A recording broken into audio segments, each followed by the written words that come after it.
नमस्कार, first India news देख रहे हैं आप और आपके साथ हूं मैं खुशबू मिश्रा। डबल निगम और डबल घमासान। जयपुर, जोधपुर और कोटा में पहली बार दो नगर निगम बने हैं और सभी निगमों में चुनाव भी संपन्न हो चुके हैं और बारी है रिजल्ट की। सभी पार्षद प्रत्याशियों की धड़कनें तेज हैं और बेचैनी बरकरार है। कांग्रेस हो या फिर बीजेपी, दोनों पार्टियों को बेसब्री से नतीजों का इंतजार है। जिस पार्टी के पार्षद 50% से ज्यादा होंगे, यानी जो पार्टी अपना बोर्ड बनाएगी वही दल शहर में सरकार बनाएगा। लेकिन नतीजों से पहले ही रिसोर्ट पॉलिटिक्स भी शुरू हो गई है। बीजेपी ने जयपुर और जोधपुर में प्रशिक्षण के नाम पर बाड़ेबंदी शुरू कर दी है। पार्षद प्रत्याशियों को होटल में ठहराया गया है। इसकी वजह भी है, बीजेपी पहले भी बगावत का शिकार हो चुकी है या फिर बाड़ेबंदी की कोई और वजह है? क्या बीजेपी को सेंधमारी का डर है या फिर बीजेपी बोर्ड बनाने को लेकर आश्वस्त है? इसी मुद्दे पर हम बहस करेंगे और बहस करने के लिए हमारे साथ तमाम खास मेहमान भी जुड़ गए हैं।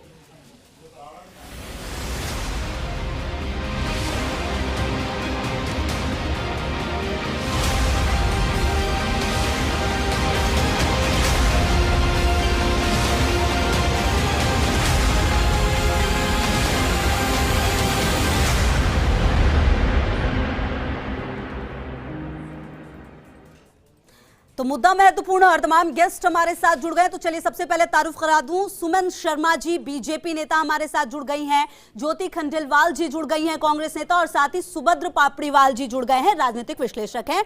बहुत बहुत स्वागत और बहुत बहुत शुक्रिया आप सभी का इस स्टूडियो में आने के लिए और इस चर्चा में शामिल होने के लिए। सबसे पहले सुमन शर्मा जी, आप ही के पास, आप जीत को लेकर ज्यादा आश्वस्त हैं या फिर यह डर है कि सभी प्रत्याशी एकजुट नहीं रह पाएंगे और इसलिए आपने प्रशिक्षण शिविर का नाम दिया है? कहीं ना कहीं बाड़ेबंदी है ये।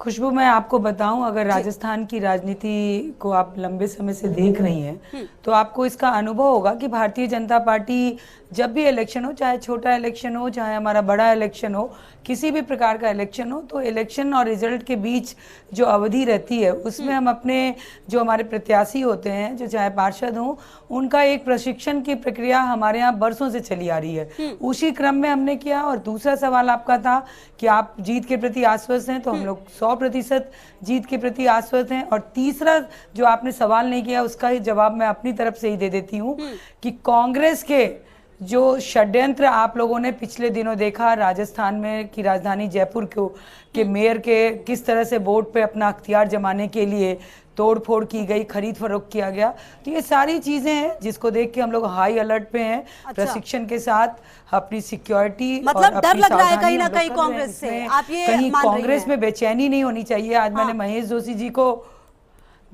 डर नहीं लग रहा है, कांग्रेस को डर लग रहा है, इसीलिए महेश जोशी का बयान आ रहा है। कांग्रेस को डर लग रहा है इसलिए आप अपने सभी पार्षदों को एक साथ लेके आई हैं। इसी बात का जवाब लेते हैं, जो आपने कहा उसी बात का जवाब लेते हैं। ज्योति खंडेलवाल जी भी जुड़ी हुई है कि शपथ भी लेनी पड़ती है। ठीक है सुमन जी, आते हैं आपके पास। ज्योति खंडेलवाल भी जुड़ी हुई है और उसके बाद सुभद्र जी के पास भी आएंगे। ज्योति जी, आश्वस्त है अपनी जीत को लेकर और आपके षड्यंत्र से डर कर ये एक जगह किया जा रहा है और प्रशिक्षण दिया जाएगा, जैसा कि अमूमन ये हमेशा करते हैं।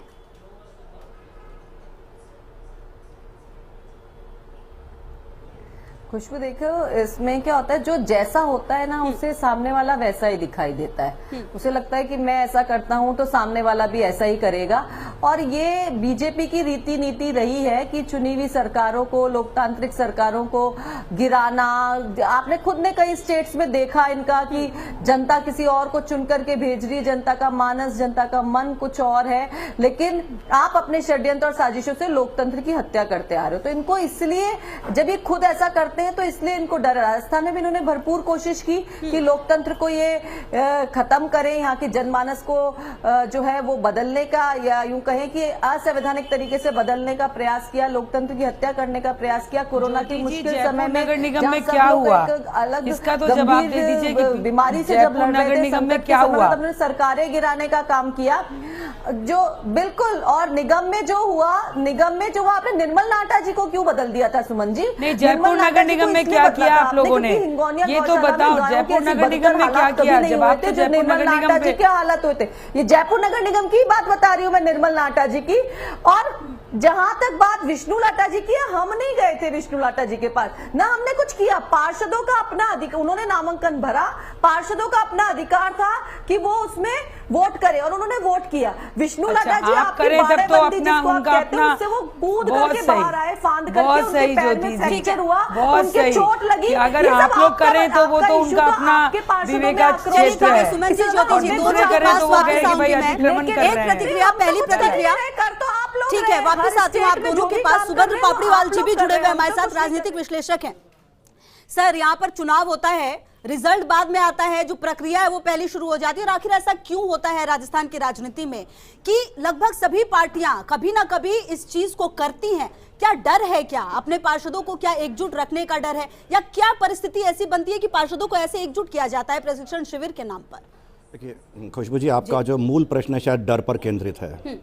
आपने डर शब्द का कई बार इस्तेमाल किया है, तो डर वाली बात पर तो मैं ये निवेदन करना चाहता हूँ कि 63 और 16 का फ़र्क जब पाटा जा सकता है, इस अंतर को जब फिलअप किया जा सकता है, तो बहुत कुछ किया जा सकता है। और ये केवल एक बार नहीं हुआ है, और पूरे देश में न जाने कितनी बार और कहाँ कहाँ हुआ है। इसलिए ये एक सामान्य सी प्रक्रिया है। आप ये मान के चलिए कि 63 और 16 को जब गैप फिलअप किया जा सकता है, तो अनप्रेडिक्टेबल कुछ भी नहीं है, कुछ भी हो सकता है। इस लिहाज से चाहे बीजेपी हो या कांग्रेस हो, यदि वो अपने विधायकों की या पार्षदों की या एमपीज की राज्यसभा के चुनाव वगैरह वगैरह कुछ भी करते हैं, तो बाड़ाबंदी कोई पहली बार तो हो नहीं रही है, बरसों से हो रही है। दक्षिण भारत में तो ये रेगुलर प्रक्रिया होती है, हर रोज होती है, ठीक है। तो अब ये तो हमारे लोकतंत्र की स्ट्रेंथ कहीं या वीकनेस कहीं मुझे नहीं पता। कभी एकेडमिक डिबेट करवाएंगे 2-3 दिन की, उसमें मैराथन सेशन में बैठेंगे आपके साथ में, लेकिन एज ऑफ नाउ, आज की तारीख में जो आपके सामने जो मूल प्रश्न है, वो निश्चित रूप से मैं कह सकता हूँ कि ये डर से जनित एक प्रतिक्रिया है। ये जो डर के कारण से निकली हुई प्रतिक्रिया है कि जो दूध के जले हुए हैं उनको ये पता है कि न जाने क्या हो जाए, न जाने कुछ भी हो जाए। और एंटी डिफेक्शन लॉ में कुछ कमियां हैं, उस कारण से ये सब कुछ होता है।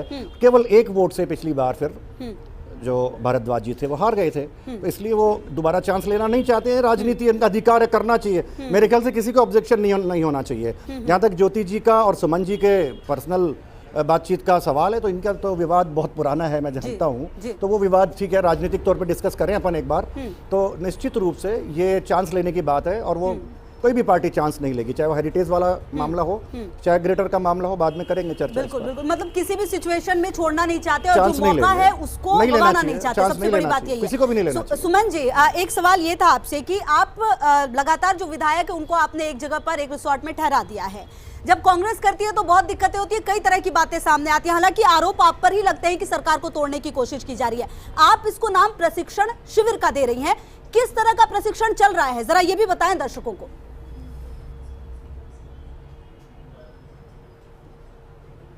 देखिए, मैं आपको बताना चाहूंगी खुशबू कि प्रशिक्षण शिविर वाला ये शब्द जो है, ये भारतीय जनता पार्टी के कोष का ही है। और सुब्रतो जी तो अच्छी तरह से, पापड़ीवाल जी को पता है कि प्रशिक्षण, चिंतन, मंथन, ये भारतीय जनता पार्टी की कार्यशैली, और उसी कार्यशैली का ये चित्र आपके सामने आ रहा है। जहां तक आपने सवाल किया कि प्रशिक्षण में क्या हो रहा है, तो प्रशिक्षण में मैं बताऊं कि प्रशिक्षण में हमारे 3 सेशन होंगे। उस सेशंस में भारतीय जनता पार्टी का इतिहास, भारतीय जनता पार्टी का कार्य पद्धति, भारतीय जनता पार्टी के आगामी नगर निगम में कैसे काम किया जाएगा, ये 3 प्रकार से हम लोग उनको प्रशिक्षित करते हैं। और जब मैं भी चुनाव 99 में लड़ी, चाहे 94 में लड़ी, तो हम लोग को भी ऐसा प्रशिक्षण मिला था। तो ये कोई हमारे लिए ये नई बात नहीं है। लेकिन कांग्रेस के धड़े में इतनी हलचल क्यों है, मुझे समझ में नहीं आ रहा है। जो लोग खरीद फरोख्त करना चाहते हैं, अब उनके हाथ कुछ आएगा नहीं। इसलिए महेश जोशी, मुख्य सचेतक जी का आज मैं दिन भर से आपके चैनल पे बयान सुन रही हूँ कि प्रत्याशी को ही हस्ताक्षर करना पड़ता है, नहीं तो वो वोटिंग पावर से वंचित हो जाएंगे।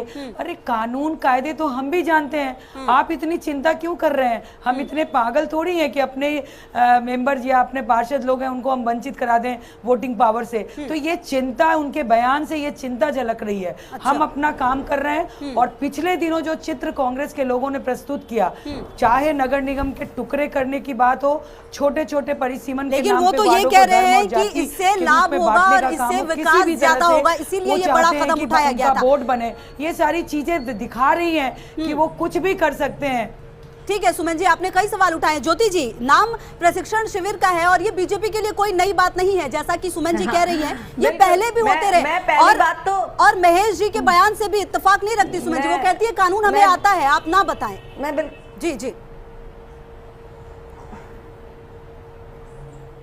बिल्कुल, मैं ये कह रही हूँ कि जो चिंतन मंथन की ये बात कर रहे हैं ना, वो चिंतन मंथन तो इनका टिकट बांटने में भी नजर आया। टिकटों की घोषणा कर देते हैं, फिर 50 टिकट जो है वो इनको बदलने पड़ते हैं। इनके एक विधायक जो है वो सिंबल लेकर के निकलते हैं कार्यालय से और 3 घंटे में भी उस प्रत्याशी तक वो सिंबल नहीं पहुंचा पाते। शायद किसी चिंतन मंथन में लगे हुए होंगे, इसलिए नहीं पहुंच पाए होंगे। ज्योति जी, आपके यहाँ भी बागियों की संख्या कम नहीं थी। जानते तो मैं ज्योति जी, ये पॉलिटिकल अगर डिस्कस करेंगे तो कांग्रेस के भी टिकट बनती रही मोर और लेस यही स्थिति थी। कितने बागी थे आपके यहाँ?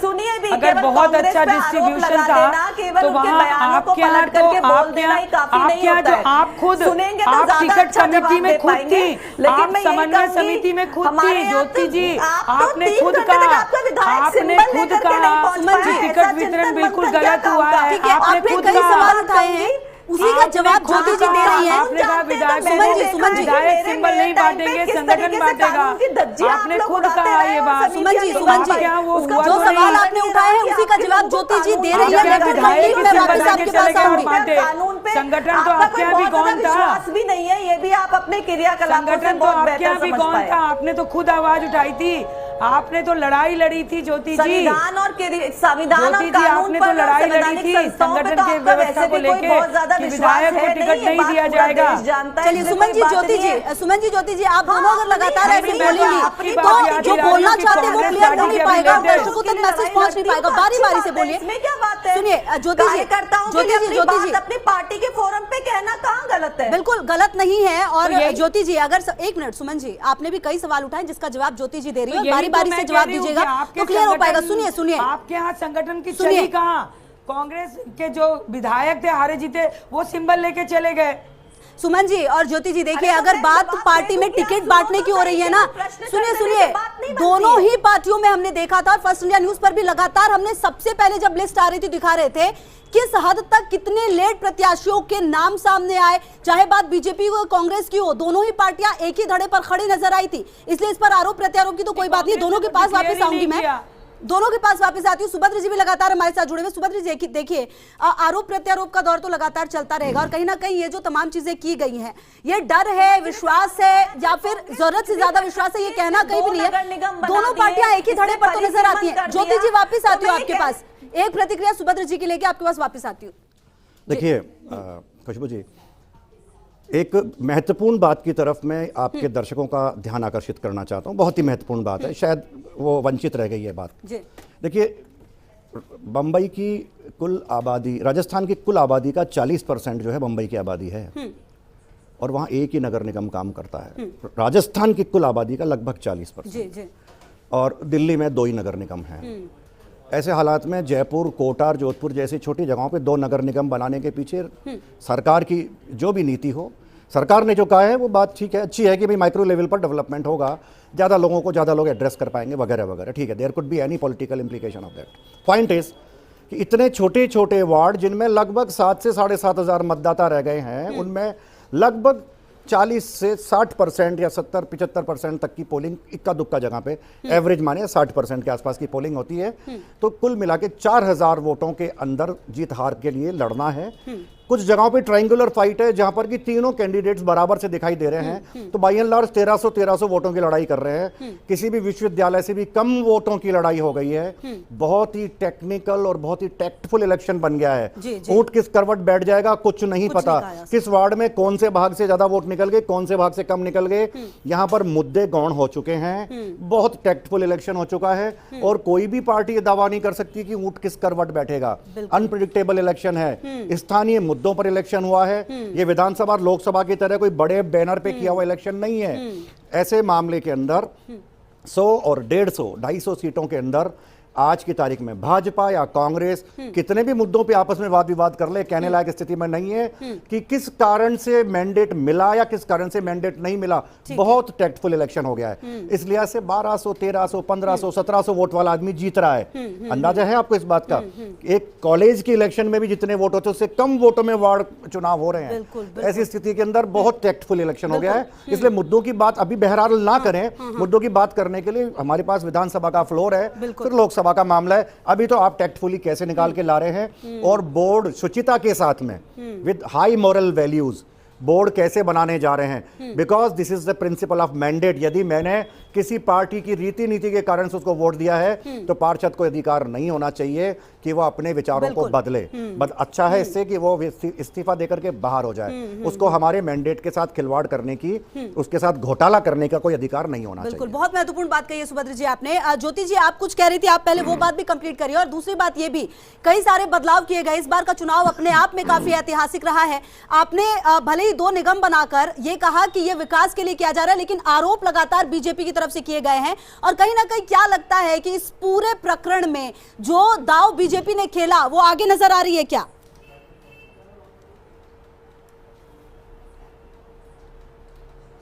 देखिए, मैं खुशबू यही कहना चाह रही थी, मेरी बात भी यहीं से थी कि सुमन जी ने बहुत कहा कि कांग्रेस कुछ भी कर सकती है। उसने चुनाव जीतने के लिए 2 निगम बना दिए, उसने चुनाव जीतने के लिए परिसीमन कर दिया। तो इसका मतलब तो यही है कि सुमन जी तो ऑलरेडी अपनी हार स्वीकार कर चुकी हैं। देखिए, जहां तक 2 निगम की बात है, जयपुर की अगर हम स्थितियां देखते हैं तो हेरिटेज और बाहर का जो विकास है वो बिल्कुल अलग तरीके से होता है। हेरिटेज अलग अपनी पहचान रखता है विश्व में, वहां की समस्याएं अलग है, वहां के समाधान अलग है, वहां की बिल्डिंग बायलॉज अलग है। बाहर की जो जयपुर बस रहा है वो फ्लैट संस्कृति में बस रहा है, उसका अलग तरह का इशू है, उसकी अलग तरह की समस्या है। इस बात को ध्यान में रखते हुए किया गया है। लेकिन अगर बीजेपी ये आरोप लगा रही है कि इस मंशा के साथ किया गया है, राजनीतिक इस भावना के साथ किया गया है, तो इसका मतलब बीजेपी ऑलरेडी अपनी हार स्वीकार कर चुकी है। और जब अगर हार स्वीकार कर चुकी है तो फिर इस बाड़ाबंदी का कोई औचित्य नहीं बनता। और यही बात कही भी जा रही है कि अरे भाई परिणाम तो आने दीजिए। अगर आपको पार्षदों से कोई राय लेनी है, मेयर बनाने के लिए कोई राय लेनी है, तो परिणाम तो आने दीजिए। आपका बोर्ड तो बनने दीजिए। पता ही नहीं है, आपका बोर्ड तो बनने ही नहीं जा रहा है, बोर्ड तो कांग्रेस का बनने जा रहा है। तो फिर ये इतनी जो जल्दबाजी, इतनी सुगबुगाहट और इतनी जो यूं कहें कि अपने अंदर जो इन्होंने हड़बड़ी सी मचा दी है कि क्या होने जा रहा है, पता नहीं हमारा पार्षद कहां चला जाएगा, कैसे चला जाएगा, जो डर जो दिख रहा है वो बीजेपी के अंदर दिख रहा है। और जिस बात के लिए बार बार कह रही है कि कांग्रेस के नेताओं द्वारा ये बयान दिए गए, तो उन्होंने तो एक कानून की बात की है। आप जैसे चाहे वैसे करिए, आपका वैसे भी आंतरिक मामला है, इसमें हमको कोई बहुत ज्यादा हस्तक्षेप। ठीक है ज्योति जी, कई सवाल आपने उठाए हैं, और जो ये आप कानून की बात करिए उसमें सुमन जी का यही कहना था कि हमें सारे कानून मालूम है, आप हमें कानून मत बताइए, ये सुमन जी कह रही थी। सुमन जी थोड़ा इंतजार ही कर लेते तो इतना इस बहस की कोई जरूरत ही नहीं होती, बस कल तक का तो इंतजार करना था। देखिए खुशबू, मैंने आपको स्टार्टिंग में ही कहा ना कि ये भारतीय जनता पार्टी की डे टू डे की वर्क है। अब उस वर्किंग पे क्वेश्चन मार्क लगाए, चाहे प्रशिक्षण करें तो मुसीबत। हमारे तो नहीं, 365 दिन भारतीय जनता पार्टी कार्य करने वाली संगठन है। कोई चुनावी मौसम में मौसमी वर्कर हम लोग नहीं है, हम लोग सालों भर काम करते हैं। उसी क्रम में चुनाव हुआ, चुनाव के 1 दिन का रेस्ट है, उसमें प्रशिक्षण हो जाएगा हमारा। किसका बोर्ड बनेगा किसका नहीं बनेगा ये प्रिडिक्शन ज्योति जी नहीं कर सकती हैं। पापरीवाल जी ने बिल्कुल सही कहा है कि बहुत ही अभी कुछ कहना बहुत जल्दीबाजी होगी, लेकिन हम अपने पार्षदों को, जिनको हमने प्रत्याशी बनाया है, उनको प्रशिक्षण दें, उनसे बातचीत करें, एक साथ रखें। इसमें तकलीफ क्या है? ना इसमें डर है ना इसमें भय है, लेकिन कांग्रेस का चाल और चरित्र पिछले 6 महीने 1 साल से हम लोग देख रहे हैं कि किस इससे हम ये नहीं कहना चाहते कि हम हार स्वीकार कर रहे हैं, लेकिन आप किसी भी हद पे जा सकते हो। ये जयपुर की जनता ने देखा, एक चुने हुए बोर्ड को किस तरह से तहस नहस किया, 1 साल तक सरकारी हाथों में छोड़ दिया। इलेक्शन नहीं कराना चाहते थे आप इलेक्शन नहीं कराना चाहते थे। जब कोर्ट की फटकार लगी तब आप इलेक्शन करा रहे हो। अगर आप लोग इतने कॉन्फिडेंट थे तो चुनाव में विलंब क्यों किया? जब कोर्ट की फटकार लगी तब आप इलेक्शन करा रहे हो। अगर आप लोग बहुत कॉन्फिडेंट थे, वोट बनाने जा रहे थे, तो 1 साल क्यों जयपुर की जनता को परेशान किया, अधिकारियों के हवाले कर दिया चुने हुए बोर्ड को? ये सवाल तो जयपुर की जनता पूछेगी ना कि अगर जयपुर की जनता तो आपसे पूछेगी, सरकार आपकी थी, 1 साल क्यों जनता को आपने इस तरह से पूरे निगम को बांध के रख दिया, अधिकारियों के हवाले किया और जयपुर की जनता को छोड़ दिया? नहीं, कोरोना गाँव में चुनाव नहीं हो रहे थे क्या? गाँव में चुनाव नहीं हो रहे थे क्या? ज्योति जी, 1 मिनट आपके पास में वापस आके आपका रिएक्शन होनी। सुनिए ज्योति जी, नहीं चाहते, ज्योति जी, नगर निगम का चुनाव ही नहीं चाहते सुमन थे। जी, सुनिए, आप तो चाहते थे कि नगर निगम में चुनाव ही नहीं हो, प्रशासक बैठा रहे, आप लोग शासन करते। सुमन जी, मेरा सवाल आपसे, आप लगातार ऐसे बोलेंगे तो जो बातें हैं वो क्लियर नहीं पहुंच पाएंगी जनता तक, और जो मैसेज आप देना चाहते हैं वो समझ में नहीं आएगा। सुनिए सुमन जी, सुनिए ज्योति जी, सुनिए सुमन जी, आप कह रही हैं कि हम लगातार हर दिन काम करने वालों में से हैं। अगर आप हर दिन काम करने वालों में से हैं, जब बोर्ड अपना रहता है तो फिर दूसरी पार्टी की नाकामी गिनाकर वोट क्यों मांगने की जरूरत पड़ती है? आप इतना बेहतरीन काम करिए ना कि जनता आपको खुद ही वोट दे दे। ऐसा क्यों नहीं हो पाता संभव? नहीं, हमने अपने काम को भी, खुशबू, हमने अपने काम को गिनाए और इनके 18 महीने 21 महीने की कारगुजारियों को भी गुजार। विपक्ष में हम बैठे हैं, सत्ता में जो पार्टी है उसके वर्किंग को हम नहीं लेंगे क्या? ये तो पिछले लगातार जो बहस चली उसमें एक हमने बार अपने भी काम 20 साल बताए की बोर्ड और की 18 उपलब्धियां महीने नहीं में गिनाई जयपुर को इन्होंने। जाम कर दिया। पूरे टाइम यही कहा कि जयपुर को कांग्रेस जाम नहीं कर किया, दिया कांग्रेस इन्होंने। नहीं किया। तीनों हमारे आपके निगम जो थे उन एक तीनों भी निगम को आपके जाम प्रवक्ता करके ने रख दिया। चैनल पर आकर इसलिए के हमें ये बोलना नहीं पड़ा बोला कि कि कांग्रेस हमारे प्रतिशोध बोर्ड की की राजनीति उपलब्धियां करती रही है, है। आप चुने उठा हुए करके देख जनप्रतिनिधि लीजिए का किसी भी अपमानित डिबेट करती है रिकॉर्डिंग। ठीक और है, चलिए आप प्रशासक दोनों के पास में वापस आते हैं। बोर्ड और सुभद्र निगम को पापड़ीवाल जी करती है। कुछ कहना इसलिए चाह रहे हमने हैं। बात सुभद्र जी, रखी। सुभद्र जी, हमने जो काम किया, देखिए, कल परिणाम जो भी हो, जब उसकी मीमांसा होगी, छिद्रान्वेषण होगा, आपस के अंदर आरोप प्रत्यारोप होंगे, इंटरनल भी आरोप प्रत्यारोप लगाए जाएंगे। मैं एक बात कहना चाहता हूं, मेरे राजनीतिक अनुभव के आधार पे कह रहा हूं मैं कि जो मैंने एक्सपोजर देखा है आज तक जिंदगी में, राजनीति में, ऐसा पहला चुनाव देखा है मैंने जिसमें कि एक महत्वपूर्ण संगठन ने पूरा दायित्व, लगभग 100% दायित्व, टिकटों से लेकर के चुनाव लड़ाने का, जिताने तक का, विधायक और विधायक प्रत्याशियों पर डाल दिया। ज्योति जी अभी अभी संसद का चुनाव लड़के उठी हैं। जो परंपरा रही है पार्टी की, उस आधार पर ज्योति जी का अधिकार टिकट में जो से होता है वो बहुत बड़ा होना चाहिए था। लेकिन मेरे से शायद ज्योति जी इत्तेफाक नहीं करेंगी और करना भी नहीं चाहिए, पार्टी लाइन पे वो अपने अनुशासन से बंधी है। लेकिन मुझे ऐसा लगता है, मुझे ऐसी जानकारी है, मुझे ऐसी सूचना है कि उनको तक को नेपथ्य में रखा गया है। तो संगठन तो कहाँ था, इस पर कभी 10-20 मिनट का समय हो तो मैं बताऊंगा कि इस चुनाव में संगठन लगभग शून्य था। तो कल जिम्मेदारियां जीतने की हारने की दोनों ही विधायकों के पाले में डाली जानी है, विधायकों को जिम्मेदारी लेनी। इस लिहाज से भी ये पूरी कवायद चल रही है कि जब विधायकों ने अपने अस्तित्व का प्रश्न बना लिया है, जीत और हार को, और जब संगठन को गौण कर दिया गया है, इस बारे में ज्योति जी नाराज ना हुए प्लीज मेरी बात से, आप भी जानती हैं कि मुझे जानकारी है, ठीक है। तो ऐसे हालात में मैं आपसे निवेदन कर रहा हूं कि संगठन को लगभग शून्य किया गया है। हालांकि दूसरी तरफ एक बहुत बड़ा मातृ संगठन है, उसके से को कोई नहीं काट सकता, उसका से रहा है, उसका वर्चस्व भी रहा है, वरदहस्त भी रहा है, और उसकी क्रियाकलाप भी to certain extent in certain wards रहा है। लेकिन इस तरफ जिधर मैं इशारा कर रहा हूं, उस तरफ लगभग शून्य रहा है, संगठन नदारद रहा है। यहां तक कि संगठन के सीनियर लोगों तक को कोई भी राउंड अप अगर किया है तो विधायक ने अपने स्तर पे किया है। ज्योति जी संसद की उम्मीदवार रही हैं, जयपुर की एकमात्र मैंडेट से, बैलेट से जीती हुई महापौर रही हैं, और रिकॉर्ड वोटों से जीती है। और सबसे ज्यादा वोट संसद में मिले हैं ज्योति खंडेलवाल को। संसद में आज तक के सबसे ज्यादा वोट अगर किसी कैंडिडेट को मिले, ज्योति खंडेलवाल को मिले। लेकिन मुझे नहीं लगता, ये कह दें अपनी बात कि मेरा से था या मैंने बहुत कुछ किया है, केवल विधायकों को, ओनली विधायक सेंट्रिक इलेक्शन हुआ है, ओनली विधायक सेंट्रिक। चलिए, वक्त की भी थोड़ी कमी है, एक एक रिएक्शन में आखिरी लेना चाहती हूँ। ज्योति जी क्या कहना चाहेंगे? सुभद्र जी ने बहुत बड़ी बात कही है। नहीं, डिसएग्री करना है उनको जी।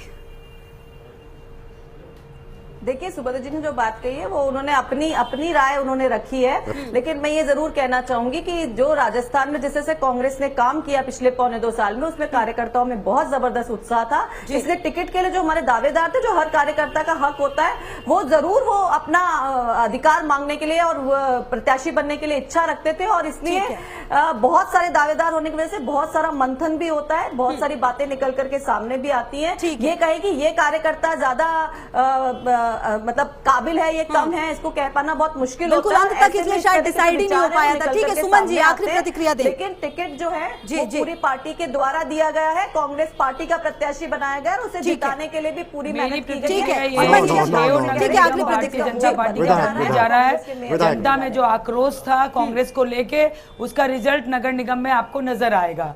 ठीक है, चलिए नगर निगम में नजर आएगा सुभद्र जी कल।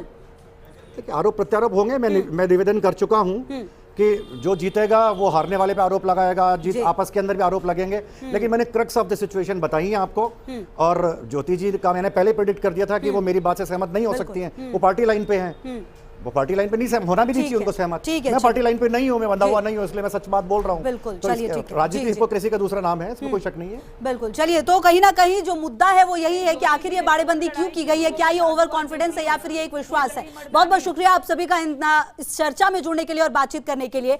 देखिए, रिजल्ट तो जो भी है वो 3 नवंबर यानी कल पता चल जाएगा। लगातार फर्स्ट इंडिया न्यूज आपको सबसे पहले हर खबर से बाखबर कराएगा, लेकिन इससे पहले जो बीजेपी ने ये बाड़ेबंदी की है, जिसको प्रशिक्षण शिविर का नाम दिया जा रहा है, उससे कई सारे सवाल तो उठे ही हैं। मेरे साथ इस खास पेशकश में इतना ही। बाकी तमाम खबरों के लिए बने रहिए फर्स्ट इंडिया न्यूज के साथ। नमस्कार।